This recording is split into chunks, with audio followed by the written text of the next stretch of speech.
Hi, let us discuss Essay 320 Materiality in Planning and Performing the Audit.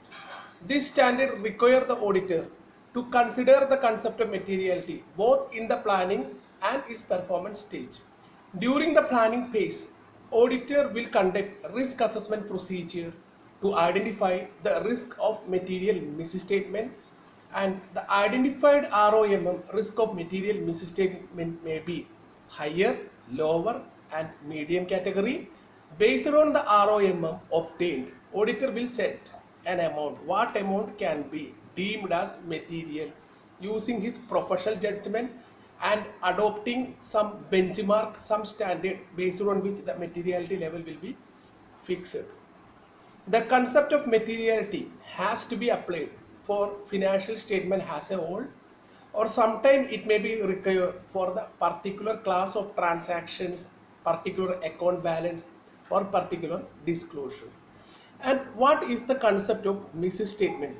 A misstatement whose impacts will influence the economic decisions taken by the users of financial statement, that is called the material misstatement. If it is material, it will influence the economic decision, that is the base.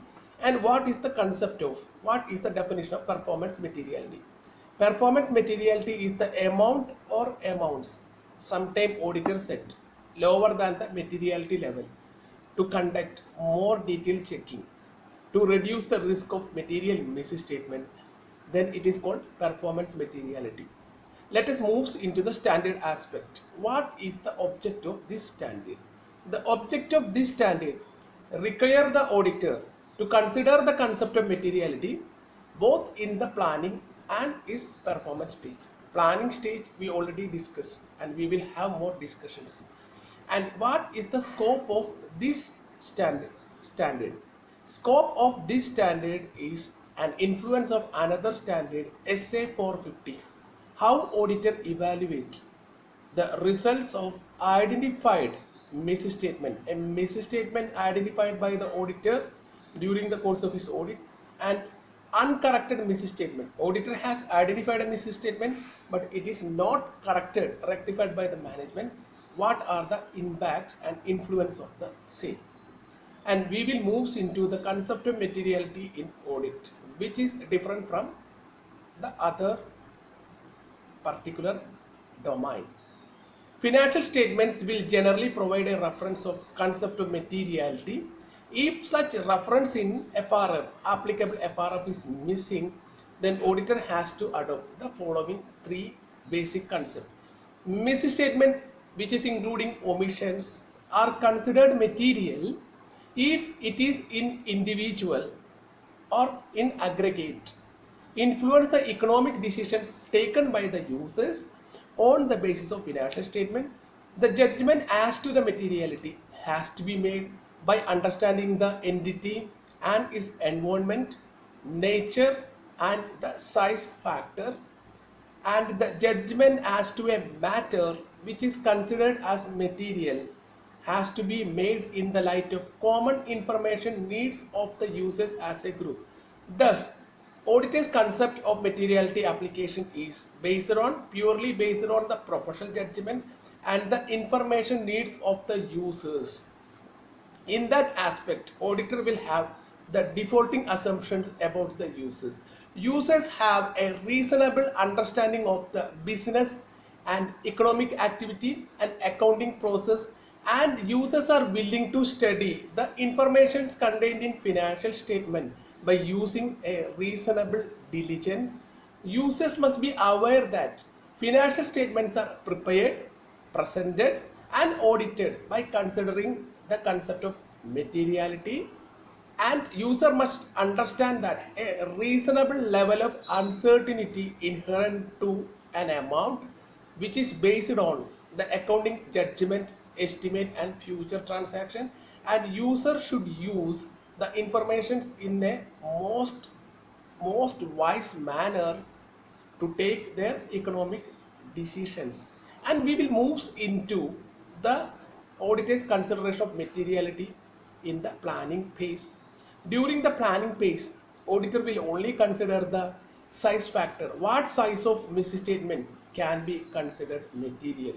However, in the execution stage, auditor will consider not only the size factor but also the nature of misstatement which is identified by the auditor and which is identified by the auditor, not corrected by the management.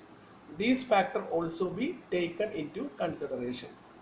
And auditor's consideration of the materiality. We will move into how.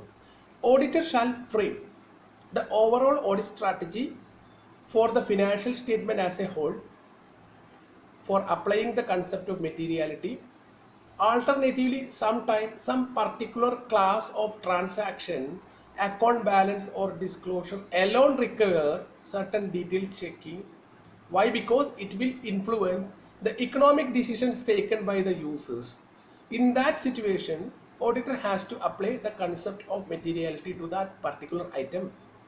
An auditor shall frame a strategy of performance materiality for the financial statement as a whole, or as the case may be, the particular class of transaction, account balance or disclosure. Next, our discussion will be the benchmarking. Benchmarking is the base for determining the amount, what amount is considered as material, and the performance materiality.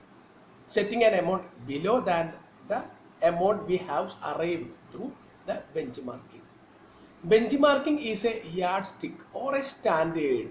Based on that, auditor will decide what is the amount which is considered as material over that amount, up to that amount and over that amount. Auditor will conduct a detailed auditing procedure. Below that amount, he will do test checking and sampling. Selection of benchmark is a professional judgment by the auditor. The percentage to be applied on selected benchmark. The selected benchmark is the first step in the determination of materiality. Benchmarking is a standard. That standard may be through profit based, income based, profit before tax, gross profit, total revenue for the profit making entities. And non-profit making entity, it will be based on expense, total assets and the net assets. These are the standard. And benchmarking factors are influenced by certain other elements.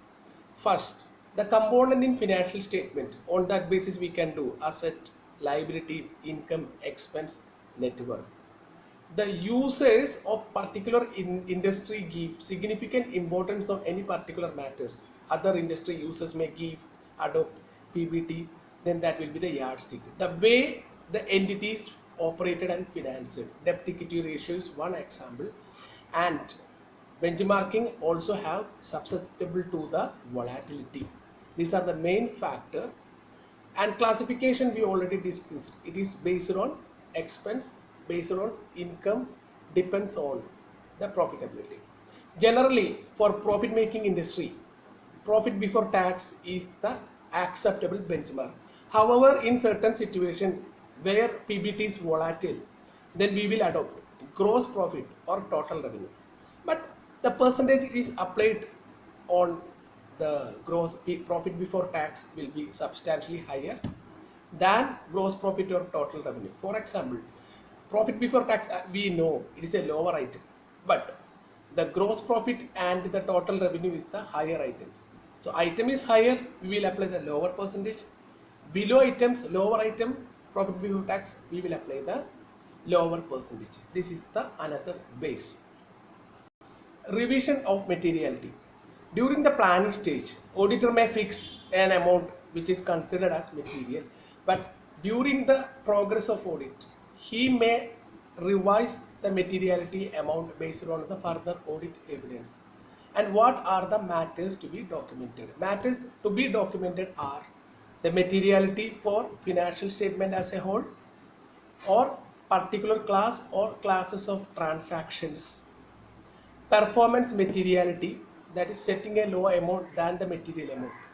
Last but not least, any revisions has happened on the above discussions, the materiality, performance, materiality, further revisions based on audit evidence. Thus, it is our small discussions about the concept of materiality. Thank you for watching this video and have a nice time.